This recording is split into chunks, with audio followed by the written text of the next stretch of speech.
saya masuk di ekosistem yang pada itu lagi tumbuh. Ya dunia startups, dunia venture capital tahun 2015 tuh ya sedang lucu-lucunya. Kalau mereka mau scale up, mereka mau berkembang bisnisnya, ya mereka harus dibantu dengan aplikasi gitu kan, atau software atau platform gitu, produk lah gitu ya. Ya itu menurut saya ya evolusi dari perkembangan usaha Indonesia UMKM yang selama ini belum digital memasuki era digital. Kalau kita suka dengan sebuah startup, kita kasih 5 juta US dollar, nggak ada jaminan. Tapi kita menjadi memegang saham. Jadi ini udah untung sama-sama, buntung sama-sama. If I am big enough, if I am good enough, the market will change according to my plan. Gitu. Wah, keren banget. Ya.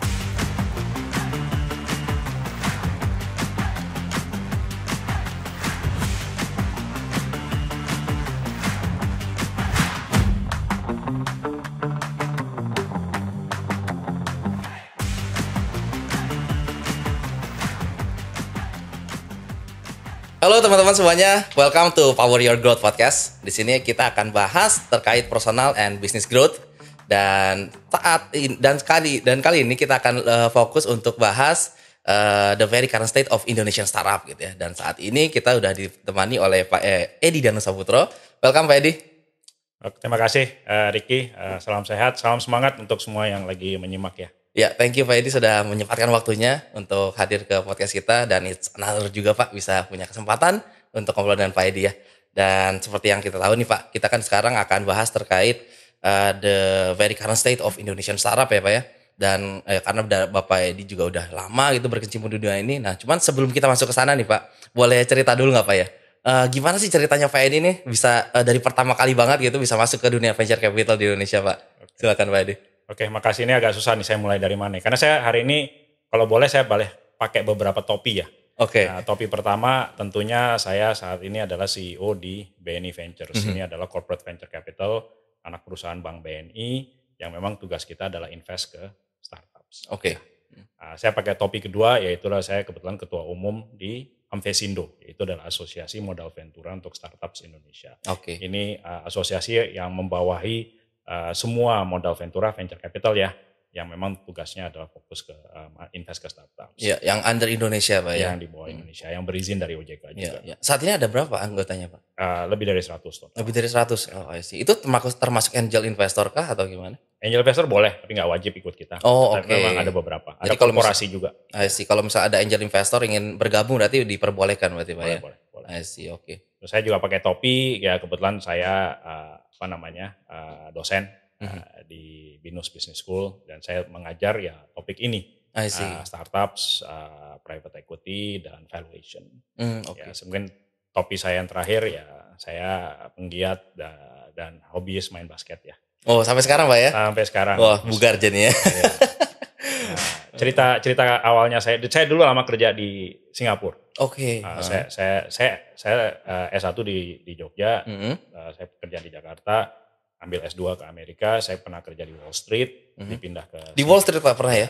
Berapa lama Pak di Wall Street? Nggak lama karena waktu itu terjadi 9/11. Oh, 9/11 yang krisis itu. Itu jadi momentum jadi nggak di sana lagi gitu Pak? Ya karena izin tinggal di sana lebih sulit ya. Oh, I see. Ya. Oke. Saya pindah ke kantor cabangnya yang di Singapura. Akhirnya saya stay kurang lebih 12 tahun saya di Singapura. Oh, oke. Dari Wall Street ke Singapura Pak ya? Ya, dari New York saya pindah ke Singapura. Saya kerja di Singapura, di private equity dan segala macam. 2015 saya pulang ke Indonesia karena alasan keluarga. Yaitu adalah ayah saya sakit, jadi saya ikut merawat ayah saya. Oh, okay. Pas itu Bank Mandiri telepon, katanya Ed, kita lagi mau bikin venture capital nih, tolong dong bantu gitu. Ya saya gabung sebagai karyawan nomor 1, employee number 1 ya. Saya mau mulai, dan saya dan teman-teman kita mau mulai bisnis itu.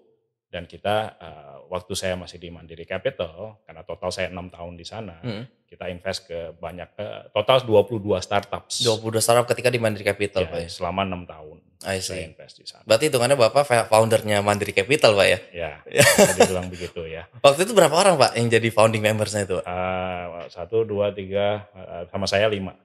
5 orang? Jadi 5 orang ya. Kita ini. Jadi memang kita, terus pas saya tinggalin terakhir tahun lalu udah 22 investment dan karyawan juga ada 25 gitu ya. Jadi udah tumbuh ya. Oh, Tapi akhirnya saya nggak bisa seterusnya di situ karena memang kalau di BUMN kan dibatasi periode jabatannya. Saya pindah ke BUMN yang lain, yaitu adalah BNI Ventures. Oh, I see. Oke. Dan sampai sekarang ini hitungannya baru 7-8 bulan gitu ya. Saya masih bentuk tim, tapi kita mandatnya sama. Kita akan invest ke startups. Oh, oke. Dari dulu waktu kan sebelum Mandiri ini kan Bapak di Singapura kan Pak ya? Dari Singapura ke Indonesia karena ada soal keluarga tadi gitu ya. Apakah memang ada lumayan sering gitu berhubungan sama orang Mandiri atau seperti apa gitu Pak? Jadi minta bantuan atau memang headhunting aja orang Makarya Pak? Orang Mandirinya, sorry. Saya memang kenal beberapa orang di board of directors Bank Mandiri waktu itu ya. Tapi sebenarnya saya nggak perlu diyakinkan terlalu ini ya, giat ya. Kenapa? Karena ya menurut saya saya masuk di ekosistem yang pada itu lagi tumbuh. Ya dunia startups, dunia venture capital tahun 2015 tuh ya sedang lucu-lucunya gitu. Jadi saya nggak mikir dua kali gitu ya. This is the industry I want to be. Pulang ke Indonesia, saya juga semangat pulang ke Indonesia gitu. 2015 gitu berarti 2015 Pak ya? Gitu, akhir 2015. Meskipun jujur aja kehidupan saya nyaman di Singapura gitu ya. Tapi ya saya bilang ya, saya belum pernah kerja di BUMN, saya pulang ke Indonesia kerja gitu kan, banyak resiko juga, tapi saya bilang this is a interesting industry, a growing industry. Jadi saya nggak mikir dua kali untuk nyemplung di tahun akhir 2015, awal 2016 itu. Apa Pak yang golden nuggets-nya gitu istilahnya yang Bapak lihat gitu dari Indonesia, marketnya seperti apa ketika 2015 itu mau masuk gitu Pak? Apa yang membuat oh ini bagus nih gitu, potensinya besar gitu? Jadi kalau kita lihat ekosistem startups dan venture capital di Indonesia itu kan mungkin umurnya 10-12 tahun ya. Sejak awal berdirinya Tokopedia, Bukalapak, Traveloka dan segala macam gitu ya. Mayoritas memang B2C, business to consumer. Dan itu melejit. Ya. Terus muncul B2B, business to business. Sekarang kan Makari kan lebih ke business to business gitu ya. Nah sekarang ada B2B2C, ada D2C, direct to consumer. Dan macam-macam bisnis model yang lain. Jadi memang harus di awal dari B2C terus kemudian berkembang. Nah saya lihat pada waktu itu memang yang B2C melejit, yang B2B belum, tapi menurut saya ini udah momennya. Udah mau taking off gitu Pak ya. Dan waktu saya masih di Mandiri Capital ya memang investment kita banyak ke yang B2B. Oh oke. Dari 22 portofolio itu majority B2B Pak ya? Betul. I see. Oke, dan memang berarti momentumnya itu untuk ngelihat untuk bisa capture yang B2B itu ya Pak ya? Ya, karena itu. Saya sangat percaya dan bullish dengan story UMKM Indonesia. Menurut saya UMKM Indonesia akan terus tumbuh. Ya, dan mereka perlu dibantu ya antara lain ya saya sih nggak jualan ya, tapi kan saya tahu ceritanya jurnal, talenta, Slicker dan segala macam. Menurut saya itu memang dibutuhkan oleh UMKM. Kalau mereka mau scale up, mereka mau berkembang bisnisnya, ya mereka harus dibantu dengan aplikasi gitu kan, atau software atau platform gitu, produk lah gitu ya. Ya itu menurut saya ya evolusi dari perkembangan usaha Indonesia UMKM yang selama ini belum digital memasuki era digital. Oke, nah berarti kan waktu Bapak di Mandiri Capital itu kan udah ada visinya Pak ya, kayak wah ini momentumnya untuk yang B2B nih. Nah waktu itu modelnya cari dulu potential founders atau potential business to invest, atau sebenarnya ketika mau ngejalan itu udah punya list of business model atau bisnis konsep yang sekiranya bisa dijalanin Pak waktu itu, dan cari orang yang mau siap diinvest gitu untuk di ranah sana masing-masing. Zaman dulu semua dikerjain ya, maksudnya gini, kita sebagai venture capital baik di Mandiri Capital, BNI Ventures maupun di mana ya, kita hidup dan mati itu berdasarkan kuantitas dan kualitas startups yang kita bisa temui. Ya. Pipeline istilahnya gitu. Kita harus memiliki pipeline yang banyak dan bagus. Caranya ya bagaimana? Caranya kita punya pipeline yang banyak dan bagus, ya kita harus bikin inkubator program, accelerator program. Kita harus bikin pitching competition. Kita bikin hackathon. Kita datang ke kampus-kampus, kita datang ke kota-kota, ketemu dengan asosiasi dan segala macam. Dan terutama ya juga dengan ngobrol dengan venture capital yang lain. Seringkali deal flow-nya itu datang dari venture capital yang lain. Karena seringkali kalau invest ke sebuah startup, bukan seringkali, mayoritas kalau kita invest ke startup itu tidak sendirian. Kita berbarengan dengan venture capital lain. Jadi membangun relationship dengan venture capital lain itu penting. Jadi misalnya kayak kita akan selalu ngajak gitu. Kita ada startup yang kita invest, slotnya mungkin total fundraise-nya 5 atau 10 juta US dollar, kita kan nggak mungkin ambil seluruhnya. Kita ngajak teman-teman venture capital yang lain, ini ada startup bagus nih, yuk bareng yuk masuk ini. Dan mereka juga akan ngajak kita dan seterusnya dan seterusnya. I see. Nah, mumpung Bapak ngebahas ini ya, saya mau tanya Pak, bener nggak ya kalau venture capital itu FOMO? Bener nggak Pak? Ada benarnya. Ada benar. Gimana tuh Pak? Kondisi mungkin lebih sistematis belakang layar itu gimana tuh Pak? Ya. Tapi gini, venture capital itu kan mandatnya beda-beda. Ada yang memang murni mencari return, mencari IRR lah ya, internal rate of return atau multiple atau apa. Ya, dia akan mencari sektor yang sedang atau akan growing. Ya. Kalau itu menurut saya mungkin ikut the flow of what's hot in the market gitu ya. Nah, itu memang akan seperti itu. Ada venture capital yang sangat spesifik. Ya contohnya yang biasanya corporate venture capital yang dimiliki oleh bank nggak jauh-jauh dari fintech. Karena mereka kan uangnya dari induk mereka. Dan mereka harus fokus ke situ. Yang relevan dengan bisnisnya mereka juga ya. Konglomerat juga begitu. Kan banyak konglomerat yang punya visi. Ya mereka akan mencari startups yang bisa membantu bisnis konglomerasi mereka. Yang bisa kasih value add secara directly gitu ya. Betul. Jadi memang tergantung visinya. Kalau visinya itu pure returns atau ada unsur sinergi dan inovasi ke grupnya. Oke, I see. Dan mungkin pertanyaan lanjutannya adalah, ini kan kalau misalnya yang kita dengar gitu Pak ya, kayak visi itu mungkin ada circle-nya masing-masing gitu. Dan ketika suatu investment itu udah masuk ke satu circle, nah si circle yang lainnya itu probably nggak akan masuk. Nah itu benar nggak ya Pak? Tergantung juga dana kelolaannya seperti apa ya. Saya sih pernah invest ke bisnis atau startup yang agak bersinggungan atau competition. Contohnya waktu di tempat sebelumnya saya invest ke 4 peer-to-peer lending. Oh, berarti boleh dibilang predatory semua tuh Pak? Ya bersaing lah di antara mereka. Ada beberapa yang direct bersaing, ada yang enggak. Gitu ya. Tapi ya saya bilang ya ini kan this is business gitu kan. Karena saya udah invest ke satu, tapi yang satunya bagus juga, bukan berarti terus kemudian saya nggak bisa invest kan. Ya kita kan sebagai investor kan kadang-kadang kita harus diversify portfolio kita gitu. Terus kita lihat gitu, mana yang growth-nya lebih tinggi, nah itu yang saya terus support gitu. Ya memang bisnis kan. Saya kalau udah terlanjur jatuh invest ke satu dan jatuh cinta, terus kemudian akhirnya saya nggak invest ke yang lain hanya karena direct competitor, menurut saya itu juga nggak fair ya. Maksudnya saya nggak mewakili kepentingan investor saya gitu. Iya. Nah kalau kondisi kayak gitu Pak, apakah memang secara realistis, kan udah tahu nih Pak ya, empat produknya ini ada kemungkinan predatory gitu. Apakah memang secara realistis di end game-nya itu yang di-expect adalah satu yang akan hidup gitu, atau ada skenario lain yang mungkin sudah di-set gitu karena udah invest di 4 company ini gitu. Oke. Ini pertanyaan yang bagus ya. Mungkin saya mungkin nggak begitu 100% nyaman dengan istilah predatory ya. Tapi kalau competition iya. Semua harus hidup kan.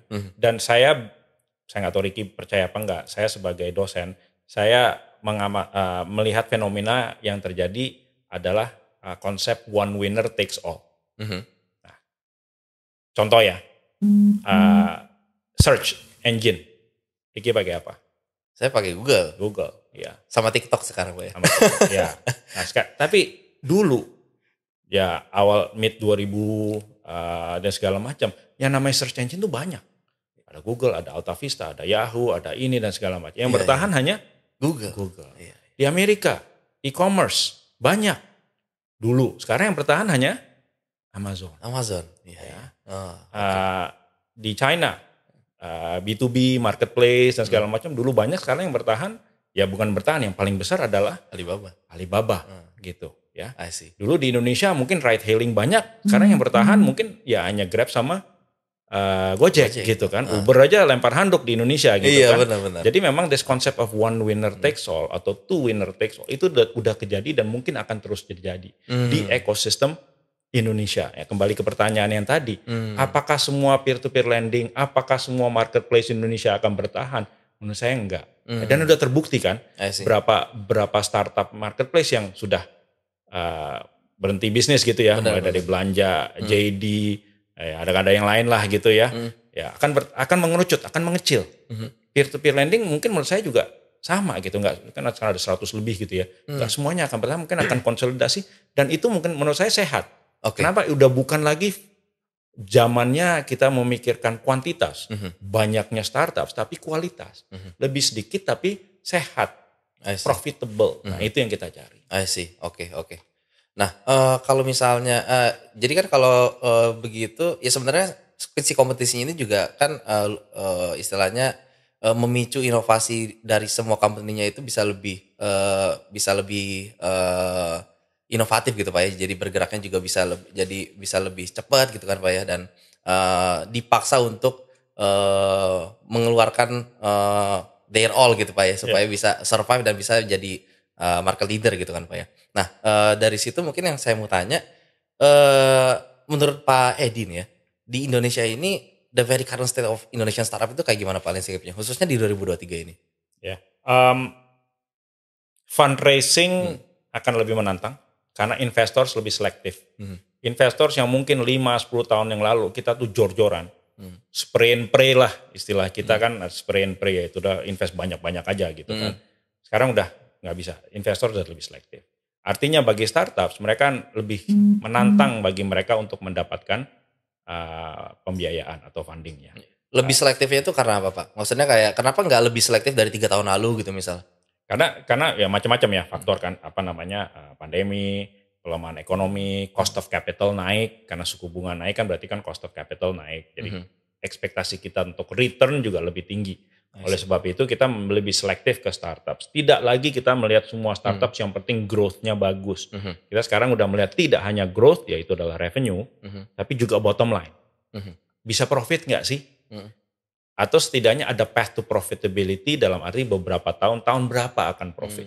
Ya jujur banyak unicorn, saya nggak menyebut nama, cuman unicorn di Indonesia banyak juga yang belum profitable kan. Iya. Ya, termasuk yang udah TBK gitu kan. Nah itu kan kita jadi tanya gitu, ini bakar uang terus nggak profitable, yang dibakar uangnya siapa? Uangnya investor gitu kan. Benar. Kita kan nanya gitu. Bukannya kita nggak mau invest, tapi ya kita harus nanya kapan akhirnya bisa profitable. Nah itu itu kita lebih selektif. Kita kalau melihat ke sebuah startup, oke, kalau belum profit, tapi kapan akan profitable? Itu pertanyaan yang mendasar untuk kita. Oke, ini sebenarnya apa yang mengubah sensitivity-nya itu ya Pak ya? Kenapa mungkin kelihatannya itu sekarang para investor lebih peduli tentang profitability itu gitu ya? Sedangkan sebelumnya kayaknya lebih fleksibel gitu untuk para founders itu pakai uangnya gitu istilahnya. Itu momennya apa ya Pak ya? Momennya ya karena memang likuiditas berkurang, terutama yang dari asing ya. Kalau kita bicara tahap funding sebuah startup, seed, series A, series B, series C, series D sampai ke IPO gitu ya. Di awal-awal tuh biasanya investor lokal, Indonesian Venture Capitals. Yang ngebuka ya? Yang kita yang invest, karena uang kita masih ada. Okay. Giliran udah series B, series C, series D, itu kan ticket size-nya besar. Itu biasanya venture capital dari luar negeri, dari Singapura, dari Silicon Valley, dari Jepang dan segala macam. Buat kita jarang main di yang growth stage atau late stage karena uang kita emang nggak sebesar ya kantong yang mereka yang dari luar negeri itu. Nah, yang di luar negeri itu sekarang agak ngerem. Kenapa? Karena cost of capital suku bunga di luar negeri naik. Ya. Ya, saya sebut aja beberapa nama kayak Tiger Global dan segala macam gitu udah mengerem invest ke startups di Asia. Lebih dibatasi Pak ya. Jadi startup sekarang lebih susah sekarang untuk mendapatkan pendanaan di level growth stage. Ya. Oleh sebab itu, tapi tetap investor mau tetap invest tapi lebih selektif. Mereka maunya kemana? Ya yang udah path to profitability-nya udah jelas. Ada standar gak sih Pak path to profitability yang di-expect gitu ya untuk umumnya para investor gitu, berapa lama atau gimana Pak? Ya saya sih mungkin pakai angka hitungan tahun ya. Jadi tahun gini kalau misalnya startupnya baru umur 3, 4, 5 tahun, ya saya ngerti belum profitable karena masih mencari bisnis, masih mencari revenue, masih mencari market share. Tapi kalau udah umurnya 8 tahun, ya 7, 8, 9 tahun belum profitable juga atau masih jauh dari path to profitability, menurut saya there's something wrong with the business model. Artinya terlalu bergantung pada bakar uang, itu adalah promo, diskon, cashback, apapun itu gitu ya. Itu menurut saya nggak sehat. Jadi kalau if you are already 6, 7, 8 years, seharusnya udah kelihatan ada path to profitability-nya kapan. Sih. Cuman pertanyaannya apakah itu suatu hal yang diomongin dari awal nggak ya Pak? Path to profitability ini gitu. Jadi kayak misalnya dari seed stage gitu ya, kita mau di tahun kelima nih gitu. Itu emang diomongin dari awal atau gimana Pak? Ada visi yang fokus ke situ, ada visi yang enggak. Oh, oke. Karena ada visi yang memang lebih mementingkan faktor itu karena dia mau exit lebih cepat.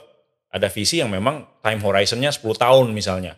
Ya dia akan bilang ya nggak apa-apa lah asal kamu grow terus, I'm happy gitu. Tapi ada visi yang bilang ya saya udah 5 tahun saya mau exit. Jadi tolong pastikan kamu udah bisa profitable supaya bisa mengawal membantu exit lebih cepat. Kalau menurut Bapak sendiri gimana Pak? Menurut saya gini, startup ujung-ujungnya kan perusahaan biasa juga. Benar. Harus profitable. Benar. Gak bisa terus-menerus ditopang oleh injeksi dari investorsnya. Iya, agree. Sama aja kan, mau startup kita mau bilang mau keren, mau kayak apa, lagi happening, ujung-ujungnya kan PT dan startup perusahaan biasa. Benar. You have to be profitable. It may take more than other companies, tapi harus gitu. Cuman kalau misalnya Pak, ada yang ngomongin Google aja takes belasan tahun gitu untuk dia bisa profitable gitu. Nah maksudnya kalau misalnya ada yang defense-nya itu ke sana, respon investor kayak gimana Pak? Ya. Makanya saya nggak pernah memaksakan harus profitable. Menurut saya path to profitability. Jadi harus clear gitu ya? Harus clear. Misalnya baru akan profit di tahun ke-8. Tapi misalnya tahun ke-5, tahun ke-6 udah kelihatan dong path to profitability-nya. Nah itu yang saya selalu saya pegang. Path to profitability. Tidak harus profit sekarang, tapi path to profitability-nya tuh berapa tahun dari sekarang. Sih, oke. Nah mungkin Pak boleh ini nggak ya, dari point of view-nya Bapak ya, evolve-nya berkembangnya startup di Indonesia itu dari awal sampai dengan saat itu, sampai dengan saat ini itu kayak gimana Pak ya? Kayak menurut Bapak tuh momentum Kickstarter-nya awal startup Indonesia itu kapan, terus berkembangnya itu stage 1, 2, 3-nya itu kapan dan bentuknya seperti apa gitu Pak, dari point of view-nya Pak Edi?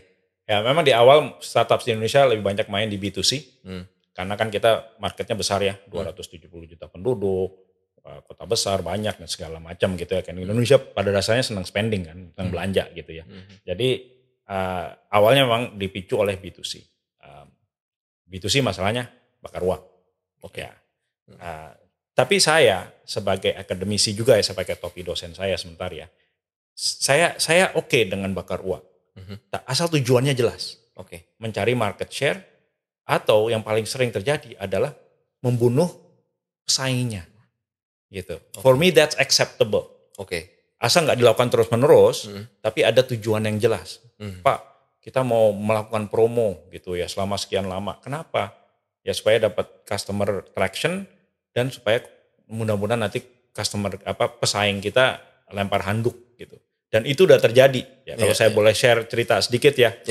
Ingat 8 tahun yang lalu ride hailing di Indonesia tuh ada 3, ada Gojek, Grab dan Uber, iya. Di awal, dan saya dulu lebih senang pakai Uber, jujur ya. Dari awalnya Pak ya? Dari awalnya saya lebih senang UI UX-nya Uber gitu.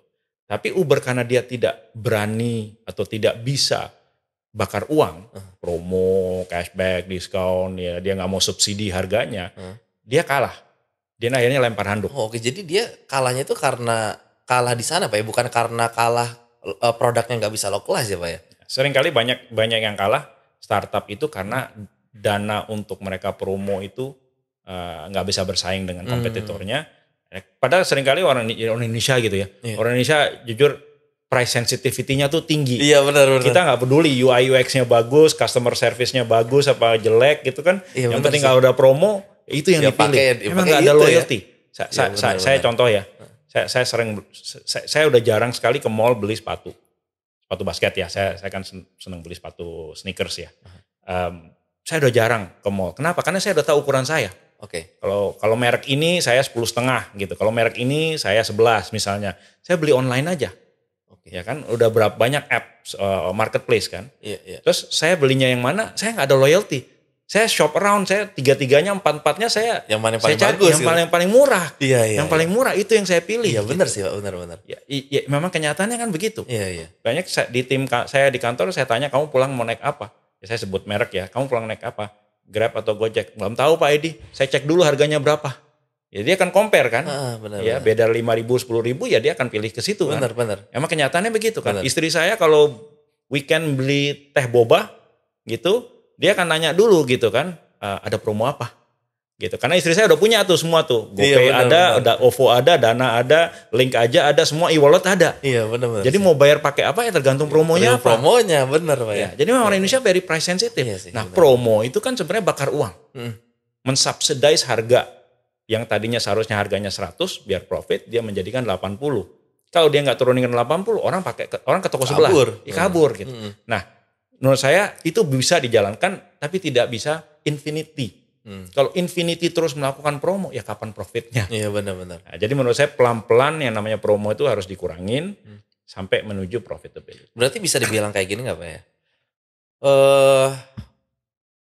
Promo war ini akan selalu ada ketika kompetitor yang dari luar atau mungkin jumlah orang yang competing di dalam chunk-nya itu masih banyak gitu Pak. Jadi kayak karena ya tujuannya supaya yang lain pada mati dulu nih. Ya. Baru dari situ harga pasti akan naik. Ya. Bisa dibilang kayak gitu nggak Pak? Ya bisa, cuma saya tambahin ya, tergantung waktu juga. Jadi gini, kalau misalnya if you are 3 years old, 4 years old, di bawah 5 gitu ya, masih melakukan promo bakar uang, itu oke. Karena people need to know you get hopefully loyal customers ya. Tapi kalau udah tahun ke-7 ke-8 masih, menurut saya ya something wrong gitu juga. Okay. Berarti you cannot build loyalty gitu kan. Oke. Ya, jadi di awal ya sama seperti kalau kita bisnis offline ya, kita nggak usah ngomongin aplikasi atau tag deh. Saya baru buka warung Padang misalnya nasi Padang gitu ya. Kalau saya di awal nggak promo, orang nggak akan nyoba gitu kan, nggak kenal, nggak nyoba. Iya, awareness-nya belum ada. Awareness-nya belum ada, customer base-nya belum ada. Iya, benar. Tapi kalau saya masih 2-3 tahun masih promo terus, margin saya kan tergerus atau nggak ada gitu. Jadi di awal promo untuk dikenal dan dipakai, dicoba, oke. Tapi kalau udah sekian tahun masih melakukan promo, menurut saya something wrong. Oke. Nah, ini kan kalau bisa kita ngomongin promo, itu kan salah satu cara untuk company bisa grow kan Pak ya. Nah, menurut Pak Edi nih ya, khususnya di tahun 2023 ini, challenge terbesar startup untuk bisa grow itu apa ya Pak? Ya. Satu mungkin talent war is there. Ya ini kita agak nyebrang sedikit ya. The talent war is there untuk mencari orang yang bagus. Ya. Dan retain nggak gampang. Saya tahu banyak PHK, tapi juga masih ada yang rekrutmen. Oke. Dan harus lebih kreatif. Perusahaan harus lebih kreatif untuk retain karyawannya. Tidak hanya dari sisi gaji, take home pay, tapi juga budaya kerja, ya sistem kerja. Dan ESOP juga harus diperhatikan. Oke. Ya, employee stock ownership. Diperhatikan dalam artian apa Pak? Ya harus fair. Siapa yang dapat, siapa yang enggak, dan mekanisme hitungannya seperti apa. Oke. Ya. Jadi satu itu talent is there. Yang kedua perusahaan harus bisa melihat yang sisi ya kita sebut sebagai CSR atau ESG-nya gitu ya, bahwa ya tujuan sebuah perusahaan kan nggak bisa semua semata untuk ini ya profit ya, harus ada sisi planetnya, people-nya dan sebagainya, itu harus mulai dipikirin. Giving back to the community dan sekitarnya gitu Pak. Kadang-kadang kan karyawan kan kita harus merasa bahwa what I'm doing ini is something good gitu, bukan semata mencari cuan, which is itu juga important ya kan, namanya juga harus sustain gitu, tapi kan kita selalu biasanya karyawan yang loyal itu yang merasa ada sense of purpose di perusahaan ini. Oke. Tapi itu bisa dijustifikasi Pak ya. Maksudnya untuk perusahaan yang belum profitable gitu, dia udah ngelakuin CSR, itu oke. Ya, kan menurut saya kenapa enggak? Mereka kan bisa menyisihkan budget aja sekian persen dari budget tahunannya atau marketingnya untuk melakukan itu. In the long run it will help ya. And I firmly believe that. Dulu kan kalau ya seingat saya jurnal kan juga membantu, misalnya yang saya ingat ya, jurnal itu pernah membantu BUMDes, Badan Usaha Milik Desa, di mana aparat desa itu diajarin menggunakan platform accounting software-nya jurnal supaya mereka lebih transparan keuangan desanya. Oke. Ya, itu kan bentuk siasat, itu kan bentuk sesuatu yang educating the community and potential users. Pertama dikasih gratis gitu kan, supaya aparat desa BUMDes ini bisa ngerti keuangan dan ujung-ujungnya laporan keuangannya valid, tapi kan lama-kelamaan kan ya nggak bisa gratis terus kan, harus jadi subscriber gitu kan, dan diekspand ke desa-desa lain gitu. Ini contoh aja gitu. Kok malah saya yang jualan jurnal ya? Gak apa-apa, biar sembari ya. Nah Nah kan tadi kita udah ngomongin, tadi Bapak juga kan ada ngomongin terkait layoff yang ada di 2023 kan Pak ya. Nah terus menurut Pak Edi nih, itu trigger utamanya itu kenapa ya Pak? Kayak kayak barengan gitu semuanya itu di 2002 2023 gitu. Kenapa di tahun itu gitu istilahnya boomingnya gitu Pak? Jadi ini sorry ya, saya jadinya eh, saya agak mau menjewer eh, kuping para founders dan C-level di banyak startups ya. Iya. Karena menurut saya when times are good terlalu jor-joran, when times are tough terpaksa ambil langkah-langkah yang drastis. Jadi contohnya gini, sebuah startup baru mendapatkan fundraising, baru dapat uang dari investor, dia biasanya go crazy. Saya mau hire 20 programmer baru, saya mau rekrut tim marketing, saya mau bikin promo baru, saya mau ekspansi ke daerah lain di Indonesia. Ya gila-gilaan lah. Kasarnya kalau baru dapat uang, itu ekspansinya gila-gilaan. Terus tiba-tiba terjadi pandemi, ada pelemahan ekonomi dan segala macam. Uang dari investor juga udah mulai lebih sulit. Mereka terus tiba-tiba sadar, wah nggak bisa ya kita begini ya, kita terlalu gemuk, cost kita terlalu besar per bulan gitu. Ekstrim lagi mereka PHK, efisiensi dan sebagainya. Jadi saya analoginya seperti ya zaman kita ya kayak kita karyawan gini, kita baru terima gaji, kita makan enak gitu kan, steak apa dan segala macam. Kita tanggal tua mie instan 3 kali sehari gitu kan. Ya, itu kan karyawan kan begitu kan rata-rata kan. Kalau baru dapat gaji ya hidupnya enak, udah tanggal tua hidupnya ya pas-pasan gitu kan. Banyak startup dan founders yang juga begitu. Baru dapat funding dia jor-joran, ekspansi, masuk rekrutmen, giliran udah fundingnya udah mulai melemah karena investor lebih selektif dan ekonomi juga melemah termasuk karena pandemi dan kenaikan suku bunga dan sebagainya. Dia ekstrim juga melakukan efisiensi. Padahal menurut saya efisiensi itu tidak hanya PHK.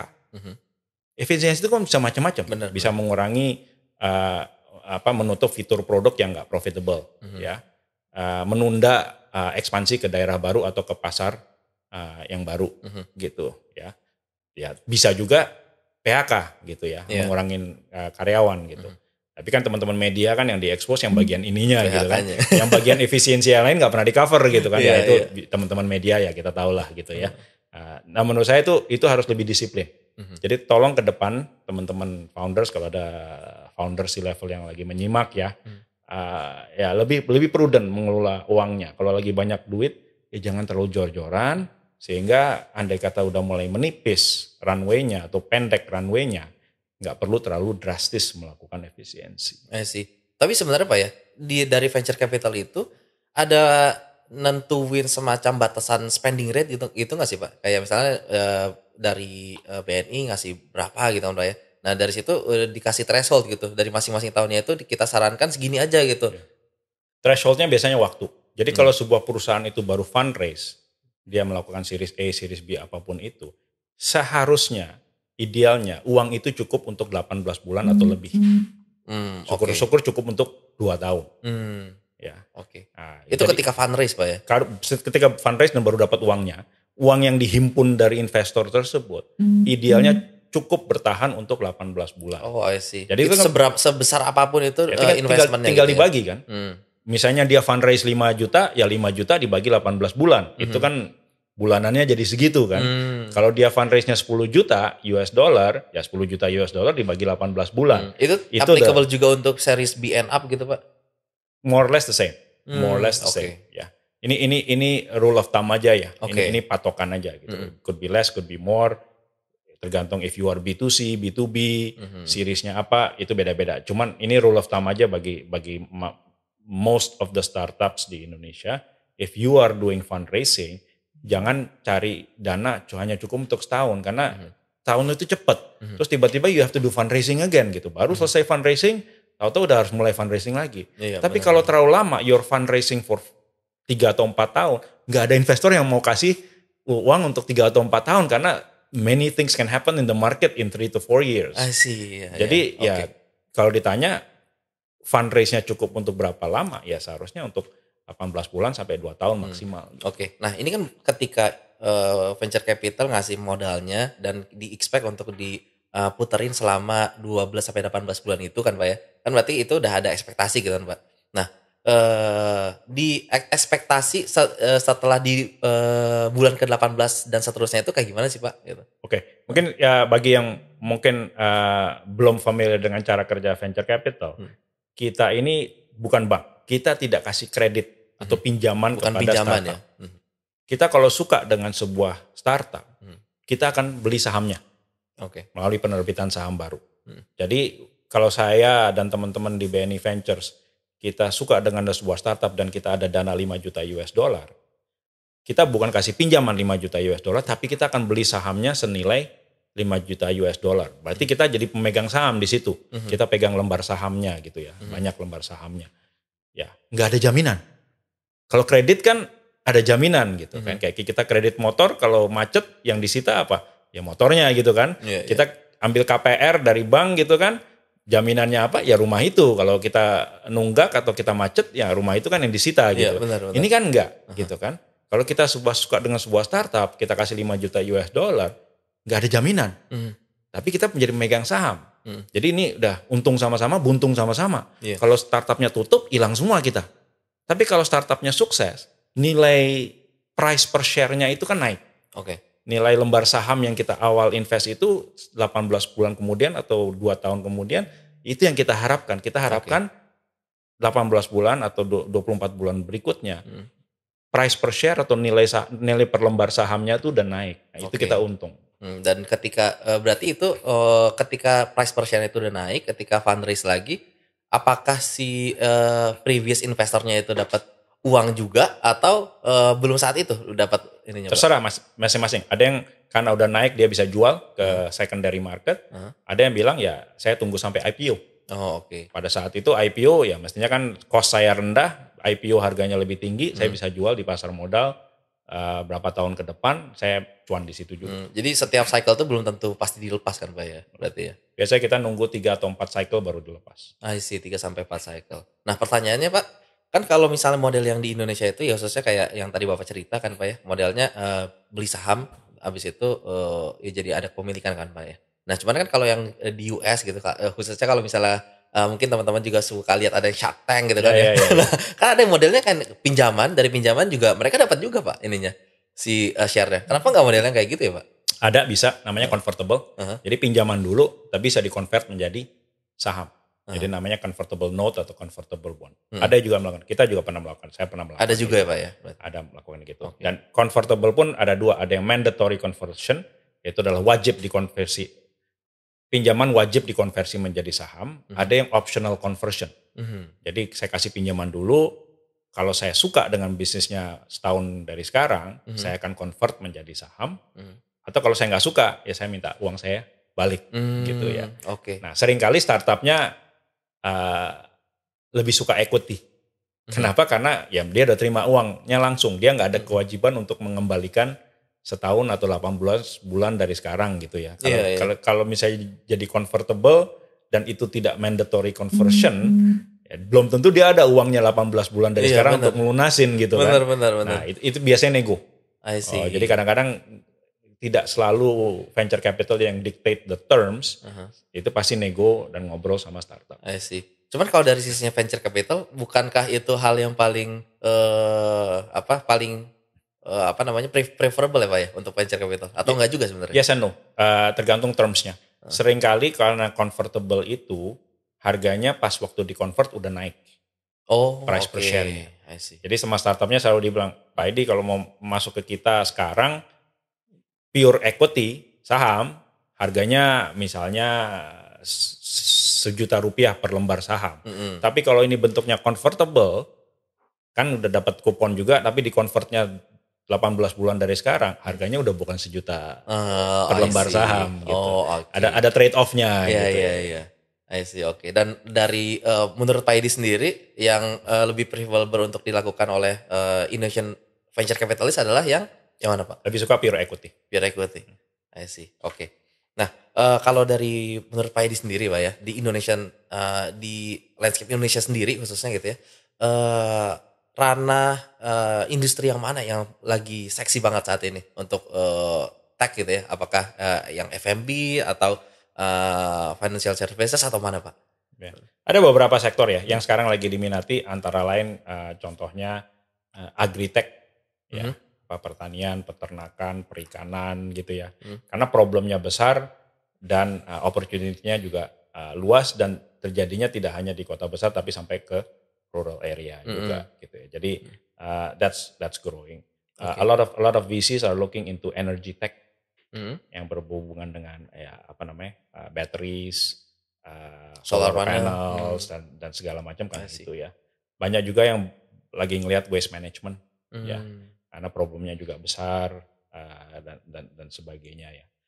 Mulai kita lihat IoT, Internet of Things Di ya. Indonesia Pak ya? Ya, smart cities dan segala macam gitu ya. I Karena see. we are growing society gitu. Maksud saya, marketplace will always be there, fintech will always be there, logistics will always be there, dan akan selalu ada yang baru yang bermunculan gitu. Tapi udah waktunya juga kita ada sektor-sektor baru yang juga meramaikan ekosistem startups di Indonesia. I see. Itu ekspektasinya akan menurut Pak Edi gitu ya, akan mulai taking off itu kapan Pak? Mulai growth-nya itu mulai rapid banget gitu Pak? Sekarang udah mulai. Udah ya? Agri sih seksi banget sih. Sekarang banyak yang mencari ya, peternakan, perikanan, pertanian dan sebagainya, itu seksi banget sih. Energy tech juga it's very high in demand ya. Jadi buat kita sih we have to balance antara looking too far ahead in the future sama sesuatu yang bisa growth-nya mulai dari sekarang juga. Dan ngedifferentiate-nya gimana tuh Pak? Yang untuk mana yang memang bisa kasih return lebih cepat gitu ya, atau yang mana yang lebih long term gitu Pak?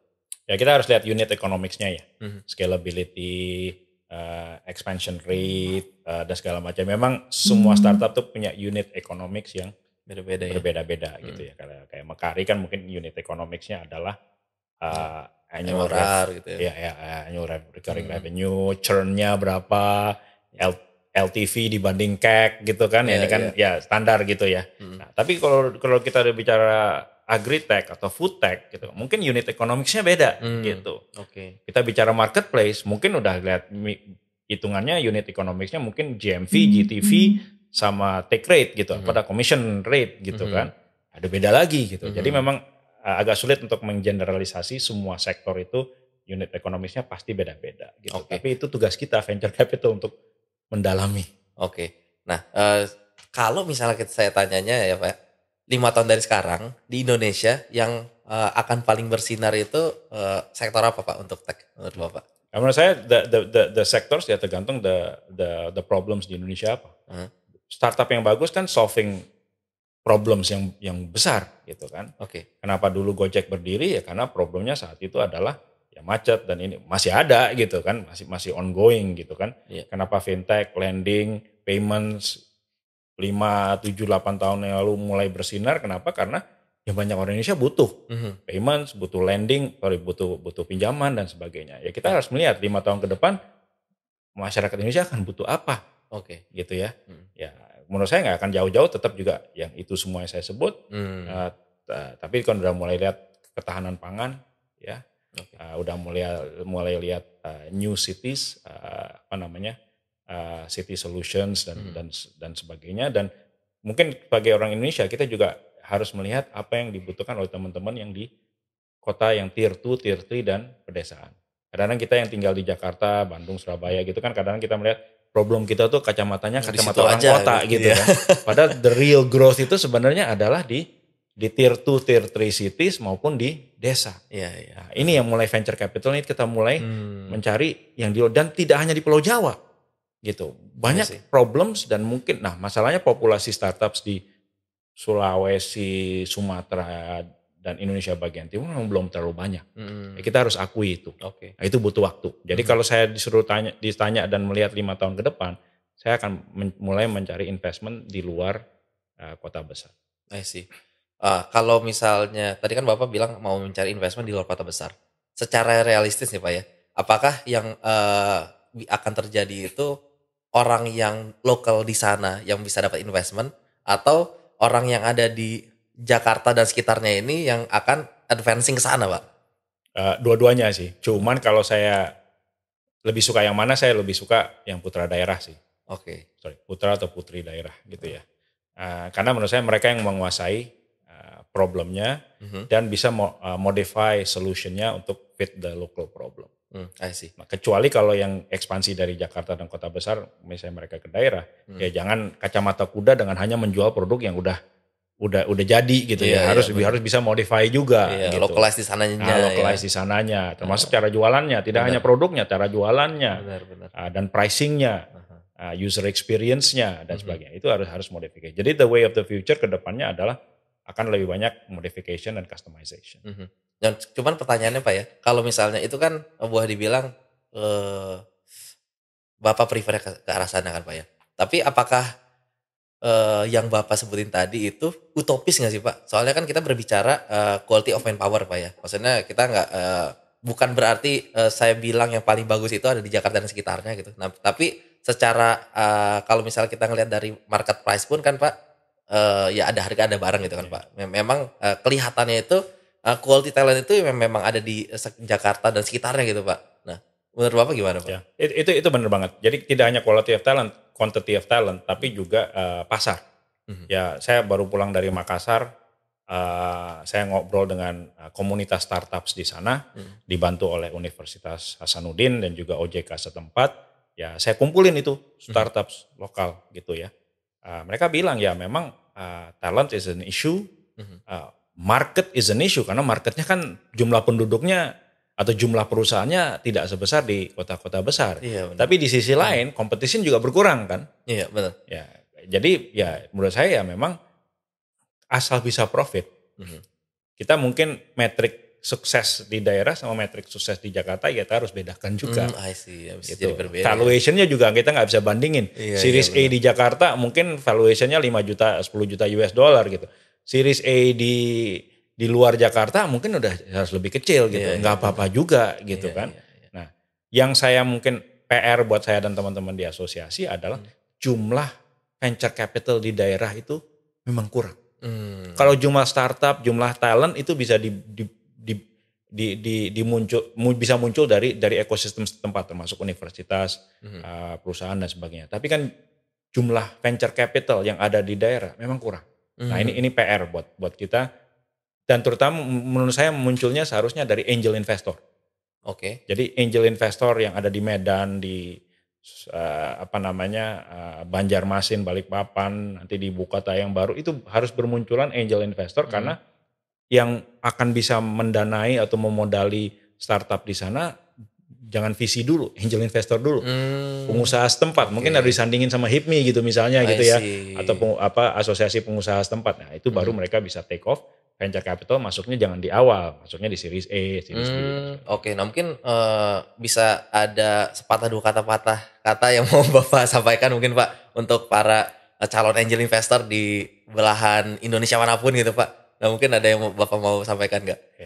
Nah, pengalaman saya sebagai venture capital, saya udah invest baik sebagai korporasi, institusi maupun sebagai angel investor. Saya juga melakukan angel investor, jangan cerita sama istri saya. Cuman saya juga invest ke startups yang sebagai angel ya, pakai uang pribadi gitu ya. Nah itu ternyata memang returnnya in the long run menarik gitu ya. Cuman harus punya nafas panjang. Ya, jangan sedikit langsung lempar handuk gitu ya. Jadi untuk diversify portfolio para pengusaha ya atau karyawan yang ingin menjadi angel investor, mulailah melihat sekeliling Anda. Ada usaha yang bagus ya nggak apa-apa dimodalin dikit aja menurut saya. Itu uang kuliah lah menurut saya gitu. Tapi harus lebih dari satu. Jangan hanya satu terus gagal terus patah hati gitu kan. Patah semangat gitu kan. Nah, jadi memang harus ada sedikit diversifikasi. Mulailah mungkin dari 3, syukur-syukur bisa 5 gitu dalam setahun atau 2 tahun gitu ya. Ya kan belajar lama-lama akan menjadi lebih berpengalaman dalam melakukan angel investing. I see. Mungkin kalau boleh ditanya Pak ya. Angel investing yang sistematis itu kayak gimana sih Pak? Yang bisa, yang istilahnya ya memiliki standar yang bagus lah gitu ngejalaninnya gitu, nggak sembarangan kasih aja gitu. Ya, kalau yang punya disiplin sih selalu akan melihat metrik-metrik tertentu ya, kayak Time Samsung lah, total addressable market serve dia bisa dicari lah di dunia maya. How big is the market? What problem are you trying to solve? What is your business model, cara mendapatkan revenue gitu ya. Your unit economics gitu. Itu kalau bisa melakukan analisa itu, oke. Tapi kan seringkali angel investor nggak punya ilmu itu, karena mereka latar belakangnya bukan dunia keuangan atau venture capital gitu. At the very minimum yang harus dipegang adalah founders. Jadi harus bisa menganalisa foundersnya. At the end of the day, whether you are an angel investor atau venture capital atau korporasi yang melakukan investasi, invest ke siapa? Invest kan bukan hanya ke PT-nya, investnya kan ke orangnya, ke foundersnya. Kenapa dulu orang mau invest ke Gojek? Mungkin karena dia lihat Nadim gitu kan. Kenapa dulu orang mau invest ke Tokped? Ya karena dia ngeliat William gitu kan. Emang begitu kan. Memang founders di awal itu di-drive oleh foundersnya. Dan foundersnya mungkin mudah-mudahan gak hanya satu gitu kan. Tapi ya 2 atau 3 atau berapa gitu ya. Jadi ujung-ujungnya ya harus bisa mengenal atau mengidentify founders yang gigih, menurut saya itu yang ulet gitu ya, yang tahan banting lah gitu. Nah itu ujung-ujungnya kan kita invest ke people, not only the company. I see, ya memang untuk awal kita invest di startup yang pertama kali dilihat pasti orangnya dulu Pak ya, baru dari situ ke matrix yang di atas kertasnya gitu istilahnya ya. Iya kan dulu kan saya invest ke jurnal yang dilihat Anthony sama Daniel. Iya, sama Daniel. Iya, terus Merch sama Makari saya lihat Swandinya gitu. Kan lebih nyaman kalau kita tahu kualitas orangnya seperti apa gitu kan. Ya bukan berarti mereka ya harus, ya ini saya banyak yang nanya sama saya gitu. Founders apa sih Pak Edi? Apakah harus lulusan luar negeri? Apakah harus dari ini atau pernah kerja di perusahaan besar? Saya enggak juga gitu. Ujungnya kan kita ngelihat watak orang, passionnya, perseverance-nya. Kalau kalau mentok di sini dia bisa belok ke sini enggak untuk mencapai tujuan dengan halal ya, maksudnya jangan cari-cari jalan pintas gitu ya. Karena mindset founders itu nih saya ngelirik para pemirsa gitu. Filosofinya, prinsipnya seharusnya ini adalah ini. Lebih gampang minta maaf daripada minta izin. Ya. Ini nggak berlaku di pernikahan ya. Kalau pernikahan selalu harus minta izin gitu. Izin dulu. Itu pun pasti nggak dikasih tapi ya. Tapi kalau di startup foundernya itu harus punya filosofi jalan aja dulu. Nabrak dikit-dikit peraturan ya nggak apa-apa, memang mereka harus inovatif kan. Jadi jalan aja dulu. Ya, kalau enggak akan selalu terhambat oleh regulasi ya. Kalau nggak mikirin wah regulasinya gimana ada. Saya nggak ngomongin jangan nakal ya, jangan nakal. Cuman kalau kita lihat sejarah gitu ya. Dulu Gojek berdiri gitu ya. Grab ada di market gitu.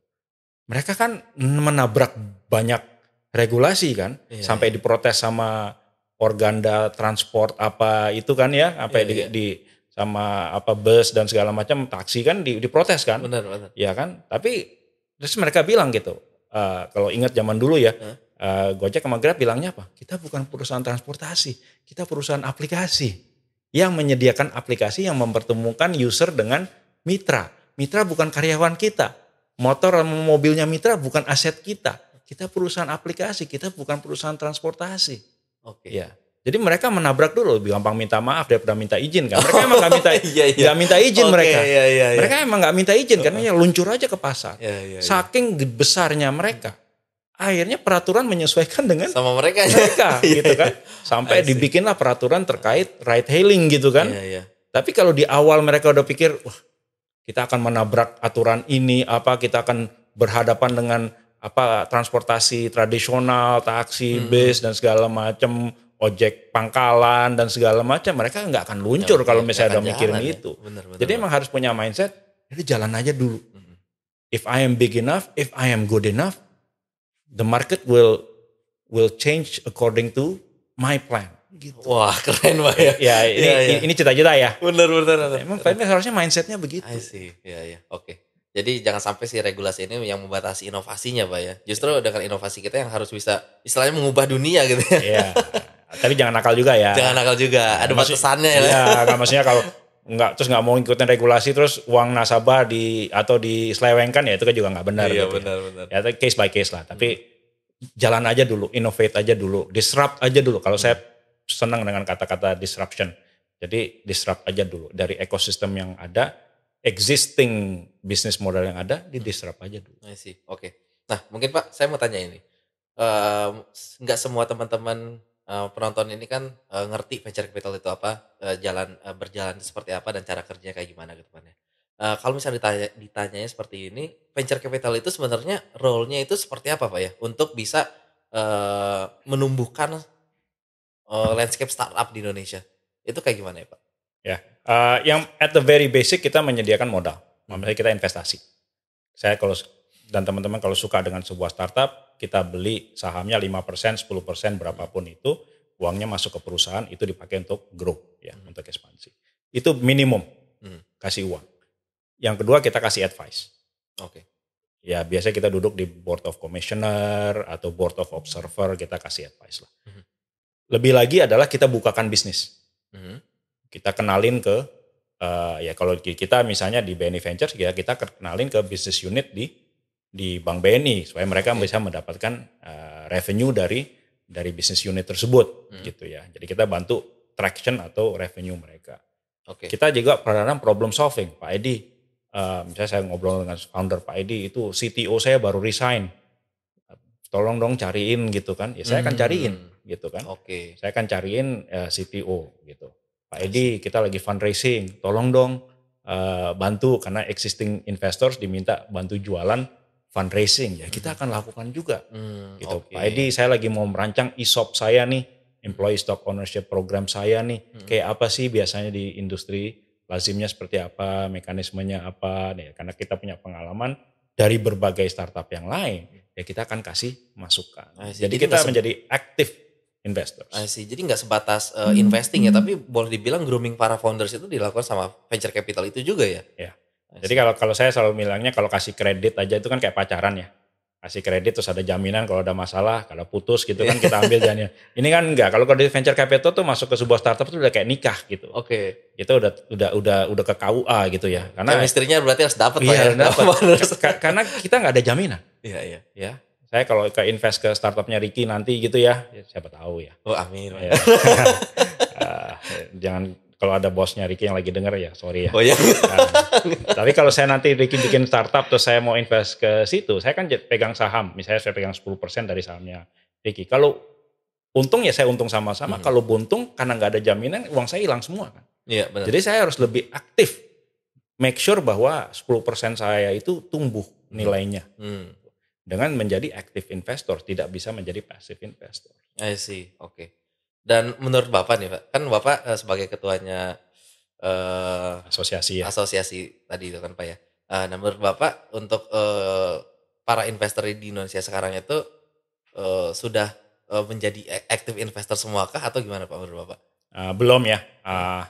Nggak apa-apa juga, ya sebenarnya kan uang is uang ya. Gimana sih kita senang aja kalau ada yang ngasih uang banyak, tapi mereka lebih pasif. Terutama yang di luar negeri. Yang luar negeri mungkin karena mereka basisnya di Singapura, Hong Kong, atau di Silicon Valley. Kalau mereka invest ke startup di Indonesia, seringkali mereka kan nggak bisa tiap bulan mereka datengin, meeting, mereka menjadi lebih pasif. Itu menurut saya nggak apa-apa.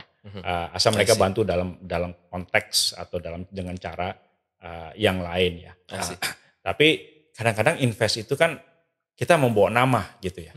Ya misalnya ya sebutlah beberapa startup yang beberapa visi yang mungkin punya nama baik di pasar gitu.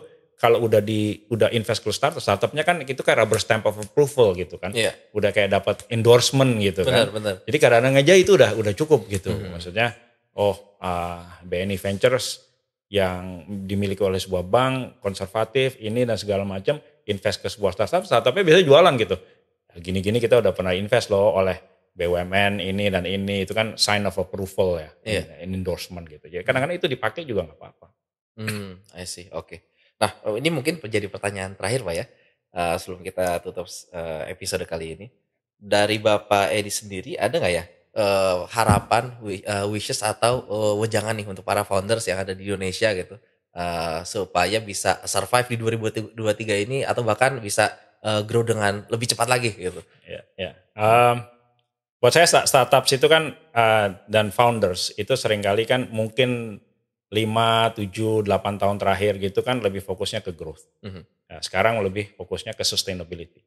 Jadi path to profitability is important. Tolong diperkuat di C-levelnya. Mungkin dulu yang dominan itu selain CEO, dulu yang dominan itu adalah COO, CMO, marketing, dan CTO. Iya. Mungkin yang mohon maaf ya, mungkin yang bagian CFO-nya, yang keuangannya, ya jadi tukang kasir aja, gitu ya. Nah, sekarang kalau atau jadi second priority, Pak. Iya, atau tugasnya hanya fundraising. Oke. Nah, sekarang ke depannya fungsi CFO itu harus lebih dominan. Ya, manage cash-nya, mencari revenue, ya juga fundraising dan segala macam. Jadi itu harus lebih dominan. Yang ketiga, talent war itu akan terus terjadi. Jadi tolong berusaha sebuat mungkin sehingga karyawan itu betah dan contribute. Ya, jangan sampai bikin culture yang toxic ya. Kita kan sering kali dengar startup yang mungkin nggak transparan dan ini dan sebagainya. Buat saya itu ya, yang terakhir ya tentunya customer facing-nya. Ya, jangan selalu merasa bahwa customer itu akan sama platformnya atau startupnya, tapi harus di-engage terus ya. Termasuk sering bikin acara ya. Menurut saya ya ini kan juga podcast ini mudah-mudahan didengar tidak hanya oleh calon founder atau calon karyawan startup, tapi juga oleh customer ya gitu ya. Jadi mereka lebih ngerti ekosistemnya seperti apa. Karena kedepannya menurut saya mudah-mudahan juga startups lebih banyak yang tumbuh dan exit. Nah, kita kan investor ya. Tapi kalau saya dan teman-teman di BNI Ventures invest 5 juta ke sebuah startup, itu kan bukan uangnya Edi pribadi, itu kan uang induk atau shareholder saya dari Bank BNI gitu. Kan harus balik juga. 5 years or 7 years later kan uang tersebut kita harus exit dan kita harus balikin ke induk kita. Nah, caranya adalah dengan melalui IPO, secondary sales, strategic sale, apapun itu gitu ya. Nah, jadi tolong startup juga mulai memikirkan tidak hanya bikin bisnisnya, tapi kedepannya itu exitnya bagaimana. Termasuk kalau ya IPO ya nggak apa-apa, kita bantu IPO-nya. Oke. Jadi itu ya wejangan dari Pak Edi. Thank you Pak Edi udah share info yang sangat-sangat berharga dan benar-benar insightful banget ya. Jadi istilahnya daging semua nih yang dari tadi Pak Edi omongin. Thank you banget Pak Edi udah meluangkan waktunya di podcast kita. Oke teman-teman, thank you udah meluangkan waktunya. See you di episode selanjutnya. Semoga podcast Power Your Growth ini bermanfaat buat kalian ya. Jangan lupa subscribe dan follow sosial media Mekari. We'll see you next time.